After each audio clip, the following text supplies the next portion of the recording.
अहिंसा परमो धर्म के, महावीर भगवान के, संत शिरोमणि आचार्य गुरुवर श्री विद्यासागर जी महाराज जी के, 3 करोड़ मुनिराजों के,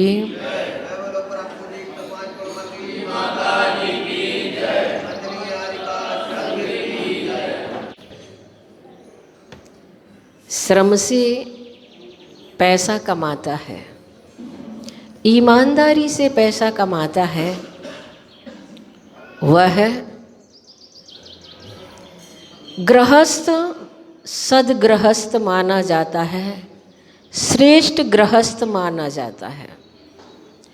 और वह गृहस्थ एक आदर्श के रूप में सभी के समक्ष होता है। उसकी जो कमाई होती है वही कमाई धर्म कार्य में, अच्छे कार्य में, धार्मिक अनुष्ठान के निमित्त खर्च हो पाती है। मुनिश्री आचार्य चारित्र चक्रवर्ती शांति सागर महाराज जब गृहस्थ जीवन में थे तब उनका जीवन बड़ा ही संभला हुआ था, सावधान था। खेती और धंधे के प्रति उनका बड़ा नियंत्रण था। मैंने पढ़ा कि वो खेती भी करते थे तो खेती में भी अहिंसक तरीके से उसको किया करते थे। और वास्तव में सबसे उत्तम कमाई जो होती है वो खेती में हुआ करती है। खेती की मानी जाती है क्योंकि खेती अहिंसा और करुणा दया से जुड़ी हुई होती है। आज जरूर कुछ प्रलोभन होने के कारण उसमें इधर उधर के कुछ प्रयोग कर लिए जाते हैं। हिंसात्मक कीटनाशक दवाइयों आदि का उपयोग कर लिया जाता है जिससे वह खेती अहिंसात्मक ढंग से होने की बजाय हिंसा का भाव उसमें जुड़ जाया करता है।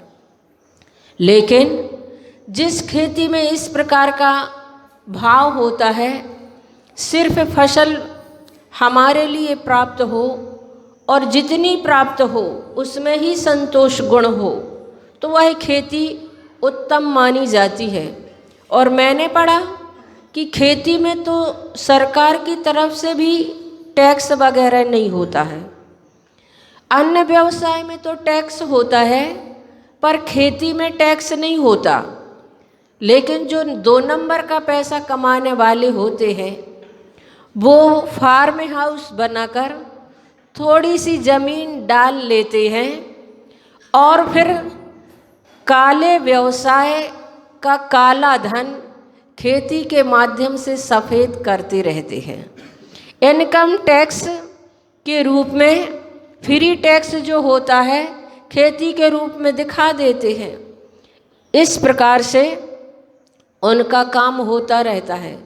लेकिन हमारे आचार्यों ने बताया है कि खेती वो उत्तम मानी जाती है जो अहिंसा और करुणा से जुड़ी हुई हो, कीटनाशक आदि दवाइयों का प्रयोग जिसमें ना किया जाता हो। आप लोग कह सकते हैं क्या करें, इतने ज़्यादा उसमें कीड़े लग जाते हैं कि फिर उसका प्रयोग करना ही पड़ता है। लेकिन अगर कीड़े पड़ने के पहले हम सावधान हो जाएं तो आप अहिंसक भी कहला सकते हैं और आपको बहुत अच्छी फसल भी प्राप्त होगी। मैंने शांति सागर महाराज के बारे में पढ़ा। चारित्र चक्रवर्ती जो ग्रंथ है दिवाकर जी के द्वारा लिखा गया है, उन्होंने लिखा है उसमें कि जब वो खेती करते थे तो कभी भी कीटनाशक दवाई का प्रयोग नहीं करते थे और उनकी फसल पूरे इलाके में सबसे ज़्यादा उन्हें प्राप्त होती थी। इतना ही नहीं, ज्वार और मक्का आदि की जो फसल होती थी उस पर जो पक्षी आकर के बैठते थे उन्हें भी नहीं उड़ाते थे। आसपास के खेत वाले अपने खेतों से पक्षियों को उड़ाते और उनकी फसल में आकर के बैठते थे तो दाना चुगते थे और वो उन्हें भी नहीं उड़ाते थे। इतना ही नहीं, वो तो पानी और रख दिया कर देते थे कि फसल जो तुमने दाना चुगा है प्यास भी तो लगेगी तो पानी भी पी लो। और उनका कहना था कि राम जी की चिड़िया, राम जी का खेत, चुग लो चिड़िया भर भर पेट। उनका ये सिद्धांत था। कभी भी चिड़ियों को उड़ाते नहीं थे, पानी आदि की भी व्यवस्था कर दिया करते थे। इस प्रकार से वो करुणा और दया से सनी हुई खेती का व्यापार करते थे। और जो उनका धंधा था कपड़े का व्यापार था, कपड़े के व्यापार में भी उनके बारे में कहा जाता है कि वो कभी अपने हाथ से कपड़े नाप करके नहीं देते थे। जिसको भी जो कपड़ा पसंद आता था पास में गज रखा रहता था, मीटर रखा रहता था और उससे कह देते तुम्हें जितना चाहिए उतना नाप लो अपने हाथ से और पैसे पेटी में डाल दो। उन्हें गिनने की भी ज़रूरत नहीं रहती थी। ऐसा उन्होंने व्यापार किया।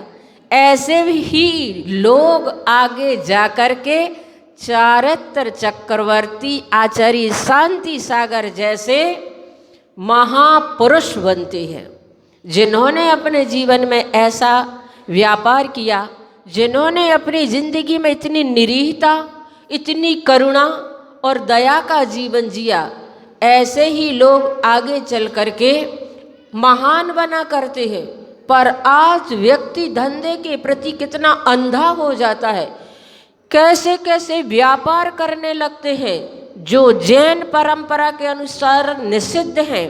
ऐसे व्यापार भी लोग करना शुरू कर देते हैं। जैन परंपरा के अनुसार व्यापार निषिद्ध है।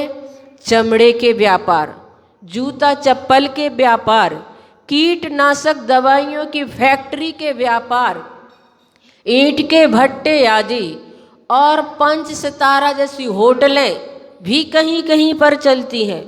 और उसके साथ साथ शराब के ठेके आदि भी कहीं कहीं पर जैन श्रावकों के यहाँ भी, जैन लोगों के यहाँ ऐसे व्यापार देखने को, पढ़ने को, सुनने को मिला करते हैं।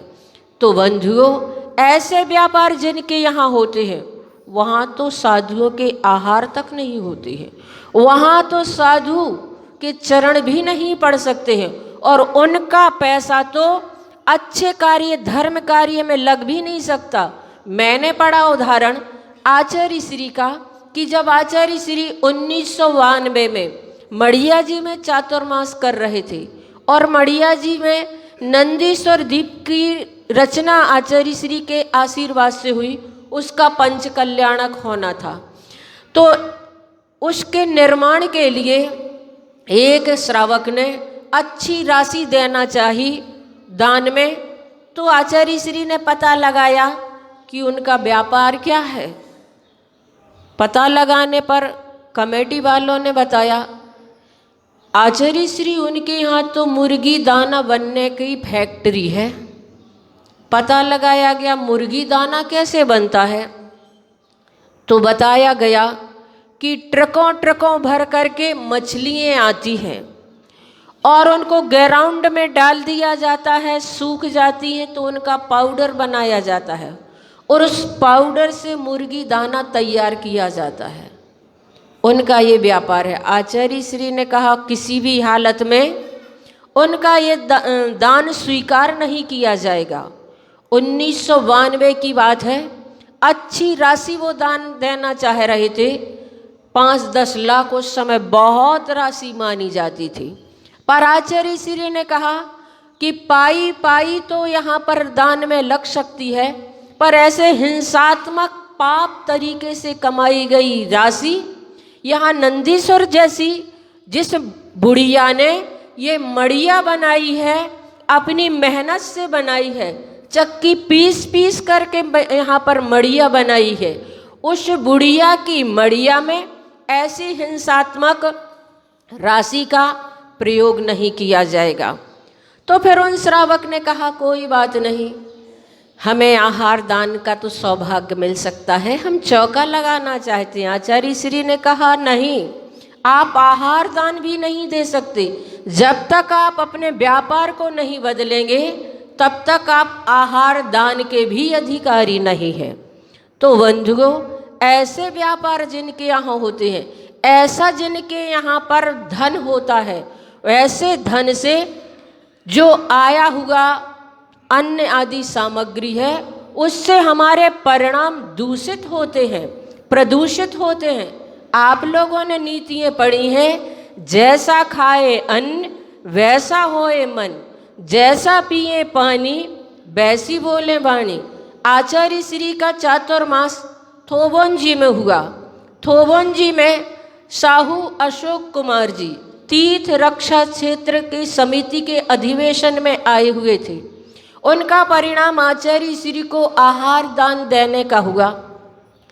तो कहीं से कुछ ना कुछ बात पता तो चली जाती है। जैसे ही कुछ आचार्य श्री को उनके व्यापार आदि के बारे में पता चला तो आचार्य श्री ने कहा पहले उनसे कह दो वो थोड़ी चर्चा कर ले। इतने बड़े जिनके उद्योग हैं, उद्योगपति, जो समाज के तीर्थ रक्षक समिति के अध्यक्ष और जिन्हें समाज बेताज बादशाह के रूप में मानती है, वो पूरा परिवार समर्पित होकर के चौका लगाने के लिए आया था। आहार देने का मन बहुत बनाया, पर जैसे ही आचार्य श्री ने बुलाया और कहा कि मैंने सुना है किसी कंपनी में तुम्हारा शेयर चलता है, क्या सच है? उन्होंने अपने दोनों हाथ जोड़े, बोले हाँ गुरुदेव सच तो है। तो फिर आचार्य श्री ने कहा आहार नहीं दे पाएंगे? उन्होंने कहा नहीं आचार्य श्री, आहार तो मैं दूंगा, आज से ही मैं संकल्प करता हूँ वहाँ से अपना शेयर ही खत्म करता हूँ। और उन्होंने अपना संकल्प उसी समय गुरुजी के चरणों में लिया, आचार्य श्री को आहार दान दिया और उसी चौके में उन्होंने भोजन किया। आचार्य श्री का आहार तो बिना नमक और बिना मीठे का होता है। जो आहार दान उन्होंने दिया वही भोजन उन्होंने स्वयं किया। और जब वक्तव्य के लिए मंच पर गए तो उन्होंने वक्तव्य में कहा आज मुझे अपने जीवन में सर्वश्रेष्ठ आनंद का अनुभव हो रहा है और वो अनुभव आहार से मुझे हुआ है, भोजन करने से भी मुझे अनुभव हुआ है। मुझे अपने घर के वैभव से जो आनंद की प्राप्ति नहीं हुई वो तृप्ति मुझे आज चौके में बिना मीठा और बिना नमक के भोजन से हुई। और उसमें सिर्फ बिना नमक और बिना मीठा का भोजन ही नहीं था, उसके साथ त्याग और संकल्प भी जुड़ा हुआ था। आज मुझे जो तृप्ति का अनुभव हुआ, जो आनंद की अनुभूति हुई, वो मुझे अपनी जिंदगी में कभी नहीं हुई। तो बंधुओं, वास्तव में त्याग और संकल्प की ये विशेषता होती है कि हम अपने जीवन में जितना जितना उसे अपनाते चले जाते हैं उतना उतना आनंद की अनुभूति हमें स्वयं होती चली जाती है। इसलिए आप लोग अपने जीवन में व्यापार तो करते हैं, पर व्यापार ऐसा हो जिसके माध्यम से हमारी जैन परंपरा को, हमारे जैन कुल को, हमारे जैन समाज को कलंकित ना होना पड़े। क्योंकि आज बहुत बहुत ऐसे व्यापार शुरू हो गए हैं जिनके नाम से लज्जा से सर नीचे हो जाता है। और वास्तव में अगर माता पिता सावधान हैं, धार्मिक हैं, तो वो ऐसे व्यापार रोक भी देते हैं। इंदौर की एक सच घटना है। एक वृद्ध माँ जिनका इकलौता बेटा था और गरीब परिस्थिति थी, घर में कुछ भी कमाने का साधन ही नहीं था, कुछ भी नहीं था, सिर्फ माँ और बेटे दोनों थे। आर्थिक स्थिति बहुत तंगी पर थी। एक दिन माँ ने बेटे से कहा ऐसे कैसे काम चलेगा बेटा, कुछ तो करो। बेटे ने कहा कुछ हो तो कुछ करूं, कुछ है ही नहीं तो मैं क्या करने लगूं। माँ ने कहा ऐसा करो, मेरे जो गहने हैं उसे गिरवी रख दो और उससे जो पैसा प्राप्त हो उससे तुम अपनी आजीविका का साधन शुरू करो। और ऐसा ही किया गया। माँ के गहने गिरवी रख दिए गए और उससे जो राशि प्राप्त हुई उससे एक ट्रक गाड़ी खरीद ली बेटे ने। ट्रक गाड़ी खरीद करके वह अपना काम शुरू करने लगा, पैसा घर में आने लगा। माँ बड़ी खुश थी, प्रसन्न थी कि बेटा मेहनत करने लगा है, घर में पैसा भी आने लगा है, चलो अच्छा है, ठीक हो गया। एक दिन ट्रक घर के सामने खड़ा हुआ था, साफ सफाई करने वाले साफ सफाई कर रहे थे उसकी, और कुछ बेटे के कागज गिर कर के जमीन में पड़े हुए थे।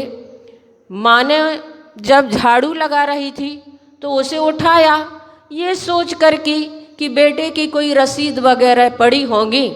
उठाया, पर माँ पढ़ी लिखी थी।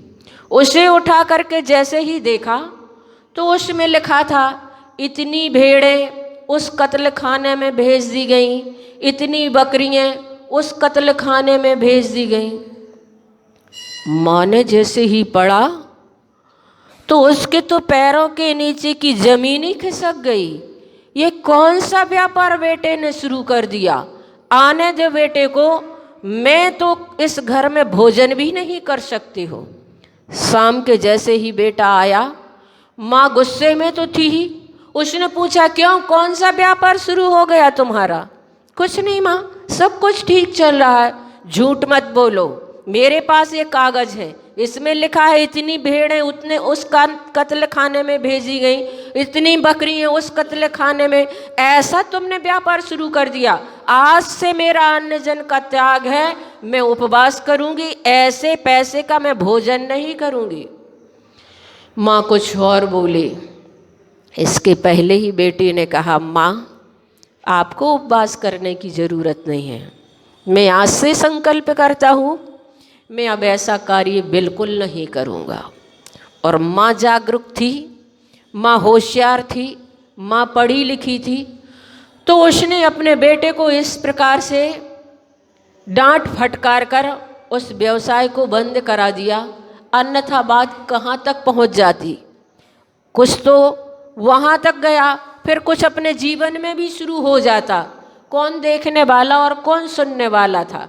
इसलिए माँ पिता को भी जागरूक रहना बहुत ज़रूरी होता है कि हमारे बच्चे किस प्रकार से व्यापार कर रहे हैं, हमारे बच्चे किस प्रकार से धन घर में ला रहे हैं। क्योंकि मैंने कल आपको कहा था कि पाप की कमाई जो होती है, अन्याय और अनीति की कमाई जो होती है, 10 वर्ष से ज़्यादा घर में टिक ही नहीं सकती है किसी भी हालत में। तो बंधुओं, हमारे व्यवसाय कैसे होना चाहिए, हमने अपने महापुरुषों के जीवन से जाना और समझा। अपना विषय अभी पूरा नहीं हुआ है व्यापार शुद्धि का। आज समय अपना हो चुका है, इसलिए मैं इतना ही कहना चाहती हूँ कि उत्तम खेती, मध्यम व्यवसाय और जघन्य नौकरी करो विचार।